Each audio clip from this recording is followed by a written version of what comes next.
Hi everyone, मैं प्रिया और अपने चैनल पर आप सभी का स्वागत करती हूँ। चलिए, देखिए दोस्तों, जो महाभारत का युद्ध है, जो हमने 18 दिन में महाभारत के युद्ध का विस्तार से आपको रहस्य बताया था, उसमें से आपने देखे होंगे कि एक संजय नाम के व्यक्ति थे, जिन्होंने अपनी दिव्य दृष्टि से जो हस्तिनापुर के राजा धृतराष्ट्र थे, उनको पूरा युद्ध बताया था। तो आखिर संजय थे कौन? और उन्हें जो दिव्य दृष्टि मिली थी, वो कैसे मिली थी? और साथ में महाभारत के उस योद्धा के मतलब उसकी फिर कब मृत्यु हुई, या फिर क्या मृत्यु होने के बाद ही उनकी दिव्य दृष्टि गई, या पहले ही चली गई थी? तो देखिए दोस्तों, हम लोग हमेशा महाभारत में संजय की चर्चा करते रहते हैं, जिसे उस युद्ध का सजीव वर्णन धृतराष्ट्र को सुनाने के लिए विशेष दिव्य दृष्टि मिली थी, है ना? तो आखिर कौन थे संजय? कहते हैं कि महाभारत से लेकर आज तक वो क्यों अमर है।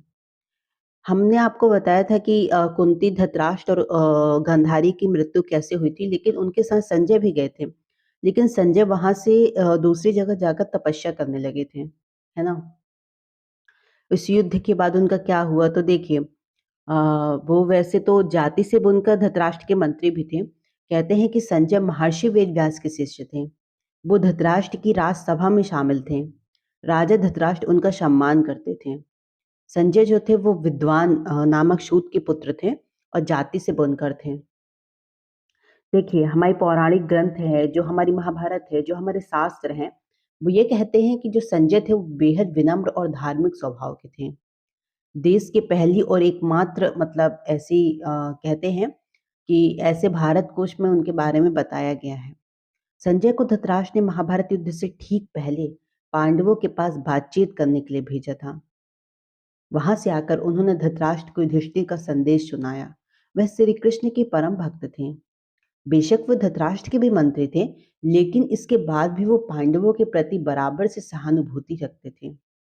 वह भी धृतराष्ट्र और उनके पुत्रों को अधर्म से रोकने के लिए कड़े कड़े वचन कहने में कभी हिचकते नहीं थे। देखिए, कहते हैं कि जो संजय थे वो हमेशा राजा को समय समय पर सलाह देते थे कि जब पांडव दूसरी बार जुआ में हारकर 13 वर्ष के लिए वनवास में गए, तो संजय ने धृतराष्ट्र को चेतावनी दी थी कि हे राजन, कुरुवंश का समूल नाश तो पक्का है, लेकिन साथ में निरीह प्रजा भी नाहक मारी जाएगी। हालांकि धृतराष्ट्र उनकी बातों से मतलब अक्सर क्षुब्ध ही रह जाते थे, उन्हें कोई फर्क नहीं पड़ता था।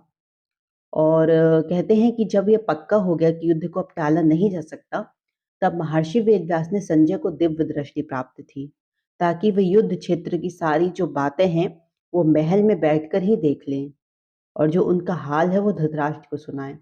इसके बाद संजय ने नेत्रहीन धृतराष्ट्र को महाभारत युद्ध का हर अंश सुनाया। यह भी कहा जा सकता है कि वह हमारे देश के सबसे पहले मतलब जैसे कमेंटेर बोल सकते हैं, है ना, वो थे। संजय के बारे में ऐसा भी कहा जाता है कि अगर वो युद्ध में भी शामिल होते थे, लेकिन युद्ध के बाद महर्षि वेदव्यास की जो दी हुई दिव्य दृष्टि भी मतलब नष्ट हो गई थी। मतलब जब महाभारत का युद्ध समाप्त हो जाता है, तो कहते हैं जो महर्षि व्यास ने उनको दिव्य दृष्टि दी थी, वो खत्म हो चुकी थी।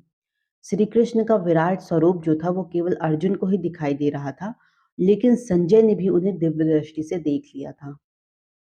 कहते हैं संजय को दिव्य दृष्टि मिलने का कोई वैज्ञानिक आधार या फिर महाभारत के ग्रंथों में तो नहीं मिलता है, लेकिन इसे महर्षि वेदव्यास का चमत्कार माना जाता है। लेकिन कहते हैं कि गीता पे भी इन विषय का कोई ठोस समाधान तो नहीं है, लेकिन कहीं ना कहीं इसका विवरण है। महाभारत युद्ध करीब मतलब खत्म होने की ओर था, लेकिन कौरवों की ओर से ज्यादातर जो बड़े योद्धा थे वो मारे जा चुके थे। युद्ध के 18वें दिन जब कौरवों की सेना का किसी बुरी तरह मतलब हाल हुआ, तो पांडव सेना के आक्रमण से वे एक बार में ही खत्म हो गई। जब दुर्योधन ने देखा कि उनकी सहायता करने वाला कोई नहीं है, तो वे द्वैपायन के सरोवर में छिप गए।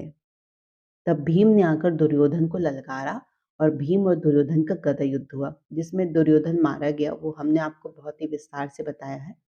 इसके साथ ही 18वें दिन महाभारत के युद्ध का अंत हो जाता है, और कहते हैं कि जो संजय की दिव्य दृष्टि भी थी, इसके साथ खत्म हो जाती है।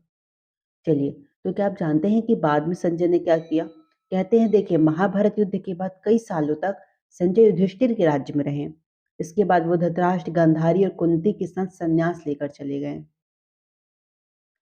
पौराणिक ग्रंथ तो ऐसा कहता है कि जब धृतराष्ट्र, कुंती और गांधारी की मृत्यु हो जाती है, तो संजय वहाँ से हिमालय चले जाते हैं तपस्या करने के लिए।